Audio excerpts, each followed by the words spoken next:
નમસ્કાર મિત્રો સ્વાગત છે તમારું અમારી યુટ્યુબ ચેનલમાં। સૌથી મોટા સમાચાર સામે આવી રહ્યા છે। પાકિસ્તાનમાં મોંઘવારી। પાકિસ્તાનમાં લોટ અને વીજળીના ભાવમાં અસહ્ય વધારો થતા સામાન્ય જનતા રસ્તા પર ઉતરી આવી છે। બીજી તરફ ફ્રાન્સમાં પેન્શન વિરોધ પ્રદર્શન જોવા મળ્યું છે। નિવૃત્તિની ઉંમર વધારવા સામે ફ્રાન્સના વિવિધ શહેરોમાં મજૂર સંગઠનોએ હડતાલનું એલાન કર્યું છે। ત્યારે ટેસ્લાની વાત કરીએ તો ટેસ્લાનું નવું પ્લાન્ટ ઇલોન મસ્કે જાહેરાત કરી છે કે ટેસ્લા તેની સૌથી સસ્તી ઇલેક્ટ્રિક કાર બનાવવા માટે મેક્સિકોમાં મોટું રોકાણ કરશે। તો ચાલો મિત્રો આગળ નવા સમાચારની વાત કરીએ તો યુક્રેન રશિયા વિવાદની। રશિયાએ કીવ પર મોટા ડ્રોન વડે હુમલા કર્યા છે, જેની સામે યુક્રેને પાશ્ચાત્ય દેશો સાથે વધુ એક એર ડિફેન્સ સિસ્ટમની માંગ કરી છે।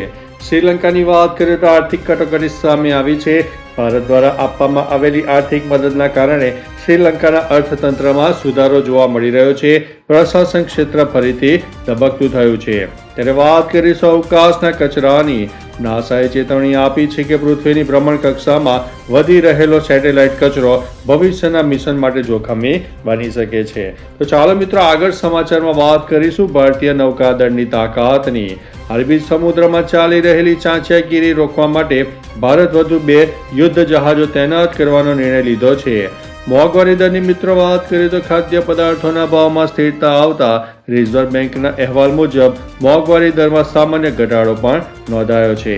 સ્માર્ટ સિટી મિશનની મિત્રો વાત કરીએ તો 100 સ્માર્ટ સિટીઝના પ્રોજેક્ટ પૂર્ણ કરવાની ડેડલાઇન નજીક આવતા કેન્દ્રએ રાજ્યો પાસે પ્રોગ્રેસ રિપોર્ટ માંગ્યો છે।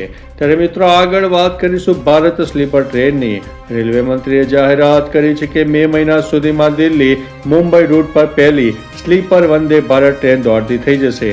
નવી મિત્રો પેન્શન યોજનાની વાત કરી દઈએ તો કેન્દ્ર સરકાર એનપીએસમાં સુધારો કરીને નિવૃત્તિ સમયે મળતા ફંડમાં વધારો કરવા માટે સંસદમાં નવું બિલ લાવી શકે છે।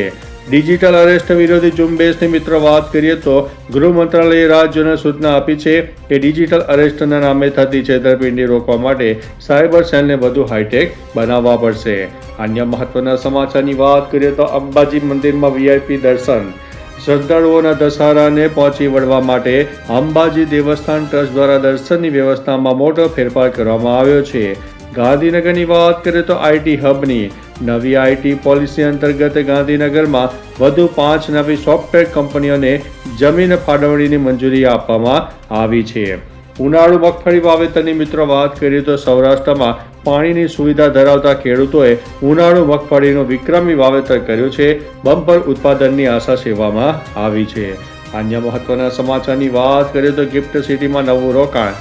દુબઈની મોટી ફાઇનાન્સ ટેક કંપનીએ ગિફ્ટ સિટીમાં પોતાનું હેડક્વાર્ટર સ્થાપવા માટે ગુજરાત સરકાર સાથે સમજૂતી પત્ર કર્યા છે। સાબરમતી રિવરફ્રન્ટ ફેઝ 2 અમદાવાદમાં રિવરફ્રન્ટના બીજા તબક્કાની કામગીરી પૂર્ણતાના આરે છે। ટૂંક સમયમાં મુખ્યમંત્રીના હસ્તે લોકાર્પણ કરવામાં આવશે। ત્યારે મિત્રો ખેડૂતો માટે સોલાર પંપની જાહેરાતની વાત કરીએ તો ગુજરાત ઉર્જા વિકાસ નિગમ દ્વારા કુસુમ યોજના હેઠળ ખેડૂતોને 90% સબસિડી સાથે સોલાર પંપ આપવાની નવી લિસ્ટ જારી કરવામાં આવી છે। અન્ય મહત્વના સમાચારની વાત કરીએ તો નર્મદા ડેમની સપાટીની ઉપરવાસમાં વરસાદી માહોલ અને પીવાના પાણીની માંગને જોતા નર્મદા ડેમની સપાટી જાળવી રાખવા માટે કેવડિયા ખાતેથી ખાસ મોનિટરિંગ શરૂ કરવામાં આવ્યું છે। ત્યારે મિત્રો બીજી તરફ ગુજરાત હાઈકોર્ટના મહત્વના ચુકાદાની વાત કરીએ તો જમીન સંપાદનના વળતરમાં વિલંબ બદલ કોર્ટે કલેક્ટર કચેરીને ફટકાર લગાવી છે અને વ્યાજ સાથે ચૂકવણી કરવા આદેશ આપ્યો છે। અન્ય મહત્વના સમાચારની વાત કરીએ તો આંતરરાષ્ટ્રીય સમાચારની WHO ચેતવણી આપી છે। યુરોપના કેટલાક દેશોમાં નવા વાયરસના કેસો વધતા WHOએ હેલ્થ એલર્ટ પર જારી કર્યું છે। બીજી તરફ ગૂગલની નવી AI એપ્લિકેશન ગૂગલે સચોટ ભાષાંતર કરી શકે તેવું નવું જેમિની વર્ઝન લોન્ચ કર્યું છે, જે 100થી વધુ પ્રાદેશિક ભાષાઓ સમજી શકે છે। અન્ય મહત્વના સમાચારની વાત કરીએ તો આંતરરાષ્ટ્રીય સમાચારમાં ગ્લોબલ વોર્મિંગ। યુએનના રિપોર્ટ મુજબ આ વર્ષનું ઉનાળુ તાપમાન છેલ્લા 100 વર્ષના રેકોર્ડ તોડી શકે તેવી ભીતિ છે। ઇલોન મસ્કના નિર્ણયની વાત કરીએ તો ટ્વિટર એક્સ પરથી નિષ્ક્રિય ખાતાને કાયમી ધોરણે હટાવવાની પ્રક્રિયા આજથી શરૂ કરવામાં આવશે। ચીન અને તાઇવાન તણાવની વાત કરીએ તો તાઇવાનની સરહદ નજીક ચીને ફરી એકવાર યુદ્ધ અભ્યાસ શરૂ કરતા પેસિફિક ક્ષેત્રમાં ચિંતાનો માહોલ સર્જાયો છે। અન્ય મહત્વના સમાચારની વાત કરીએ તો અમેરિકામાં ચૂંટણીનો ગરમાવો. અમેરિકી પ્રમુખ પદની ચૂંટણી માટે ડોનાલ્ડ ટ્રમ્પ અને જો બાઇડન વચ્ચે વાકાયુદ્ધ તેજ બન્યું છે. ત્યારે બીજી તરફ બ્રિટનમાં વિઝાના નિયમોમાં ફેરફાર થયો છે. યુકે સરકારે ભારતીય વિદ્યાર્થીઓ અને પ્રોફેશનલ માટે વર્ક વિઝાના નિયમમાં મોટો ફેરફાર કર્યો છે. ત્યારે બીજી તરફ મિત્રો જાપાનમાં મોટા ભૂકંપના સમાચાર સામે આવ્યા છે. જાપાનના હોકાઈડો ટાપુ પર 6.2ની તીવ્રતાનો શક્તિશાળી ભૂકંપ આવ્યો છે. જો કે સુનામીની કોઈ ચેતવણી આપવામાં આવી નથી. અન્ય મહત્વના સમાચારની વાત કરીએ તો ભારતનું ગૌરવ.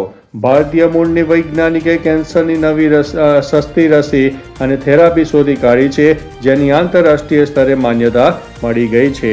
અન્ય મહત્વના સમાચારની વાત કરીએ તો રેલવેનું આધુનિકરણ. દેશના વધુ 50 રેલવે સ્ટેશનોને અમૃત ભારત સ્ટેશન યોજના હેઠળ હાઈટેક બનાવવાની કામગીરી શરૂ કરવામાં આવી છે. અન્ય મહત્વના સમાચારની વાત કરીએ તો રાજકોટમાં નવું એરપોર્ટ. હીરાસર એરપોર્ટ પરથી વધુ આંતરરાષ્ટ્રીય ફ્લાઇટ શરૂ કરવા માટે એરપોર્ટ ઓથોરિટીની મંજૂરી મળી ગઈ છે. ત્યારે મિત્રો આગળ વાત થશે કે કેળવણી દાણ વિવાદની. વિદ્યાનગરની શૈક્ષણિક સંસ્થામાં ફી વધારા મુદ્દે વાલી મંડળે વિરોધ પ્રદર્શન કરવાની ચીમકી આપી છે. ત્યારે મિત્રો આગળ વાત કરીશું ઉત્તર ગુજરાતમાં જળ સંકટની. બનાસકાંઠાના કેટલાક તાલુકામાં ઉનાળાની શરૂઆતમાં જ પીવાના પાણીની અછત વર્તાતા ટેન્કર રાજ શરૂ થઈ ગયું છે. ત્યારે આગળ વાત થશે સુરતના હીરા ઉદ્યોગની. લેબ ગ્રોન ડાયમંડની નિકાસમાં 20%નો ઉછાળો જોવા મળ્યો છે. સુરતના ડાયમંડ યુનિટ્સને મોટા ઓર્ડર પણ મળી રહ્યા છે. અન્ય મહત્વના સમાચારની વાત કરીએ તો દ્વારકા કોરિડોરની. દેવભૂમિ દ્વારકામાં નવા દ્વારકા કોરિડોરના બાંધકામની ગતિ તેજ કરવામાં આવી છે. યાત્રાળુઓ માટે આધુનિક સુવિધાઓ વિકસાવવામાં આવી રહી છે. અન્ય મહત્વના સમાચારની વાત કરીએ તો અમરેલીમાં સિંહનો હુમલો. અમરેલીના ખાંભા પથકમાં મોડી રાત્રે સિંહે પશુઓનું મારણ કર્યું છે. વન વિભાગે ગ્રામજનોને સતર્ક રહેવા માટે સૂચના આપી છે. અન્ય મહત્વના સમાચારની વાત કરીએ તો અમદાવાદમાં મેટ્રોનો વિસ્તાર. અમદાવાદ મેટ્રો ફેઝ 2ના નવા રૂટનું ટ્રાયલ રન સફળ રહ્યું છે. ટૂંક સમયમાં ગાંધીનગર અને ગિફ્ટ સિટી સુધી કનેક્ટિવિટી વધવાની છે. અન્ય મહત્વના સમાચારની વાત કરીએ તો ક્રિકેટ અને રમત ગમતની. IPL 2026માં પંજાબ કિંગ્સે લખનઉ સુપર જાયન્ટ્સને 54 રને હરાવીને પોઈન્ટ ટેબલમાં ઊંચું સ્થાન મેળવી લીધું છે. ત્યારે કેનેડા ક્રિકેટ વિવાદની વાત કરીએ તો મેચ ફિક્સિંગના આરોપો વચ્ચે લોરેન્સ બિશ્નોઈના વિવાદને કારણે દિલપ્રીત બાજવાને કેનેડાની ટીમની કમાન સોંપાઈ છે. ત્યારે બીજી તરફ પંજાબના વિજયની વાત કરીએ તો પ્રિયાંશે 37 બોલમાં 93 રન ફટકારીને પંજાબને શાનદાર જીત અપાવી છે. અન્ય મહત્વના સમાચારની વાત કરીએ તો કાળઝાળ ગરમીની. ગરમીના કારણે સાયલન્ટ કિલર સ્થિતિ સર્જાય છે. ખાસ કરીને બહાર કામ કરતા શ્રમિકો માટે જોખમ વધ્યું છે. બીજી તરફ મહારાષ્ટ્રમાં વરસાદની શક્યતા. મહારાષ્ટ્રમાં 20 થી 22 એપ્રિલ દરમિયાન વાતાવરણમાં પલટો આવવાની શક્યતા વ્યક્ત કરવામાં આવી છે. અન્ય મહત્વના સમાચારની વાત કરીએ તો માવઠાની આગાહી. અંબાલાલ પટેલના જણાવ્યા મુજબ ગુજરાતમાં 20 એપ્રિલ સુધી આંધી વંટોળ સાથે છૂટાછવાયા વરસાદની શક્યતા છે. બીજી તરફ વીજળી પડવાની પણ ઘટના બની ગઈ છે. છોટાઉદેપુરના નસવાડીમાં ખેતરમાં કામ કરતી વખતે વીજળી પડતા એક યુવકનું મોત થયું છે. અન્ય મહત્વના સમાચારની વાત કરીએ તો નર્મદા કેનાલની. ઉનાળુ પાક માટે નર્મદા કેનાલમાં પાણી છોડવા બાબતે ખેડૂતોની માંગ હવે તેજ બની રહી છે. ત્યારે મિત્રો આગળ વાત થશે ડુંગળીના ભાવની. નિકાસમાં ઘટાડો અને સ્થાનિક માંગ ઓછી હોવાને કારણે ખેડૂતોને ડુંગળીના પોષણક્ષમ ભાવ નથી મળી રહ્યા. અન્ય મહત્વના સમાચારની વાત કરીએ તો ખેડૂત સહાય યોજનાની.